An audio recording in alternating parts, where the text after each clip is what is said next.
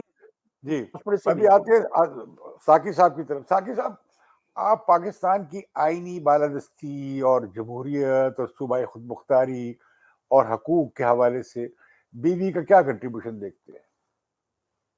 میں سمجھتا ہوں کہ بی بی کی مسلسل زندگی ایک جدوجہد ہے جو انہی اصولوں پر چلتی رہی ہے، اور اسی اصولوں کی بازیابی کے لیے انہوں نے ساری جدوجہد کی ہے. اور یہاں کے جو اوپریس کلاسز تھیں وہ بی بی کے ساتھ اپنے آپ کو آئیڈینٹیفائی کرتی تھی.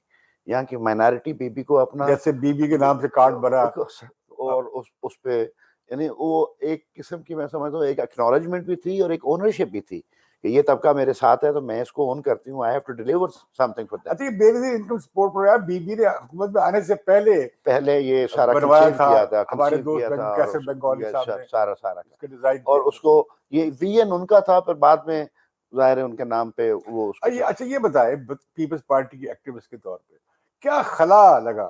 کیونکہ مجھے تو پاکستانی سیاست میں بہت بڑا خلا پیدا ہوا نظر آیا، اور میرا خیال تھا کہ بی بی کے بعد تو صرف ایک ہی لیڈر باقی بچا ہے، نواز شریف. اتنا بڑا خلا بنا. اور یہ بھی بات ہے کہ دوبارہ جب مسلم لیگ کو ووٹ پڑا یہاں پہ بھی کہ اب تو بے نظیر تو رہی نہیں، اب نواز شریف رہ گئے ہیں. تو آپ کو کیا نظر آیا کہ خلا کیا پیدا ہوا؟ دیکھیں، ایک لیڈر کا، بے نظیر کی کے قد کاٹ کے لیڈر کا خلا تو لفظ چھوٹا ہے. میں سمجھتا ہوں کہ وہ ایک بی بی نے خلا پورا کیا لیکن بی بی کے بعد ظاہر ہے آپ کے سامنے ہے کہ لیڈرشپ کی وہ ایک تو بھٹو لیگیسی نہیں تھی براہ راست، ایک وہ ویژن، وہ ایک عالمی ایکنالجمنٹ جو تھی، اور ایک سفرنگ کی اور ایک اسٹرگل کی جو ایک بہت بڑی کنسولیڈیٹڈ سیلف تھی وہ اس حوالے سے. تو وہ تو ظاہر ہے اس کو بھرتے لیکن لوگوں نے اس کے ساتھ اپنی محبت کو اور اپنی اس کمٹمنٹ کو جو اس کی سوچ اور اس کی ذات کے ساتھ کی، اس کو اسی الیکشن میں انہوں نے اسرٹ کیا. انہوں نے ایکسپریس کیا اپنی ول کو، جو پیپلز پارٹی کی یعنی اتنی بدترین حالات میں، اتنے بدترین حالات میں، ایک لیڈر لیس سچویشن میں اور لیڈر لیس سچویشن میں لوگوں نے بی بی کو اپنی محبت سے نوازا، اور لوگوں نے اپنی کمٹمنٹ کو اسیٹ کیا. اور آپ نے الیکشن کے نتائج دیکھے کہ جس کے نتیجے میں 5 سال پھر پیپلز پارٹی کی گورنمنٹ کنٹینیو رہی. تو میں سمجھتا ہوں کہ لوگ آج بھی بی بی کو اپنی یعنی عالمی سطح کی رہنما سمجھتے ہیں، اور یہاں کے محروم طبقات اپنے آپ کو اس سے آئیڈینٹیفائی کرتے ہیں.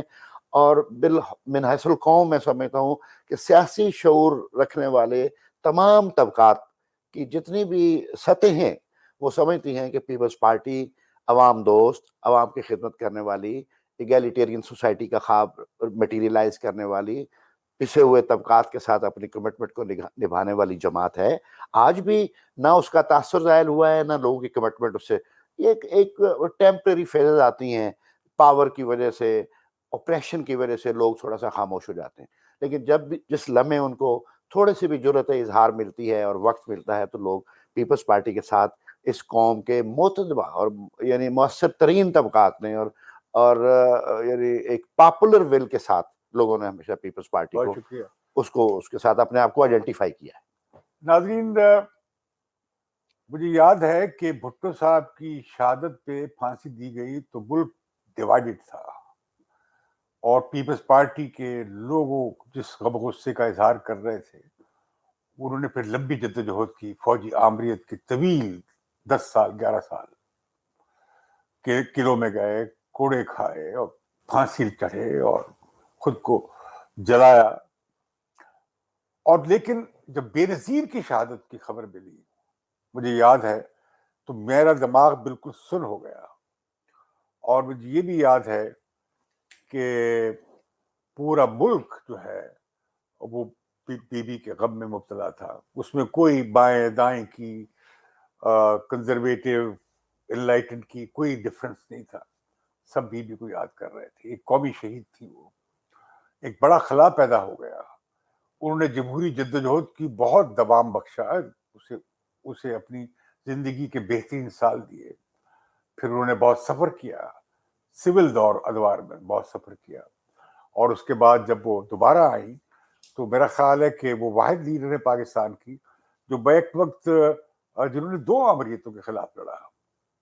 بلکہ یہ کہنا چاہیے بیچ میں بھی جو سویلین حکومتیں آئیں ان کے خلاف بھی وہ لڑی، اور ہمارے لیے ایک بڑی عظیم جمہوری روایت چھوڑ گئی، اور آزادی کی اور انسانی حقوق کی اور انسانی شرافت کی اور جمہوری ٹالرنس کی مثال قائم وہ کر رہی تھی. کاش وہ زندہ ہوتی اور ہم ان کی تجربے سے فیض یاب ہو سکتے. شاید پاکستان مختلف ہوتا. جو آج ہمیں نظر آ رہا ہے اس سے بہت اچھا ہوتا اگر بے نظیر زندہ ہوتی اور وہ اپنا کنٹریبیوشن سیاست میں اور ملک کے لیے کرتی چلے آتی. مجھے اجازت دیجیے، لیکن اس سے پہلے کہ میں آپ سے اجازت چاہوں، میں یقیناً آپ کو چاہوں گا کہ آپ بھی وہ دیکھ لیں نذرانہ عقیدت جو پاکستان کے صحافیوں نے مل کر ایک نظم گا کر بی بی کو پیش کیا ہے. ملاحظہ کیجیے اور مجھے اجازت دیجیے.